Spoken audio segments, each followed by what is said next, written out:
শীতল দিয়ে কচুর মুড়া। আমি গ্রামে গেলে প্রত্যেকবারই ছ্যাঁকা খাই, তো এবারও মা ছ্যাঁকা রান্না করছে। দেখো এটা হচ্ছে কচুর মুড়া, আর দেখো এই যে শীতল, এই শীতলগুলো মা বানাইছে ছ্যাঁকা, তো বানাবে আজকে মাসেই খাওয়া হবে সকালবেলা জমজমাট।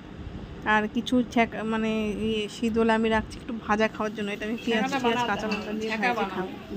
তারপর তো কি দেখো বৃষ্টি পড়ছিল, তারপর আর খাওয়ার সময় আর ভিডিওটা করাই হয়নি। আর ছ্যাঁকাটা কিন্তু খুব সুন্দর হয়েছে। তারপরে চলে আসলাম একবারে দুপুরে রান্না। তো দুপুরে রান্না করছে আমার দিদি। তো এই গ্রামে আসলে পরে আমার আর কোনো রকম কাজ করতে হয় না, কারণ দেখো সকালে তো মা রান্না করছিল আর দুপুরে রান্না করছে দিদি। গ্রামে আসলে সবাই বলে শ্বশুরবাড়িতে গেলে পরে মেয়েদের কাজ করতে হয়, কিন্তু একদমই না। আমি যখন শ্বশুরবাড়িতে ঘুরতে আসি এখানে আমাকে কোনো কাজই করতে হয় না।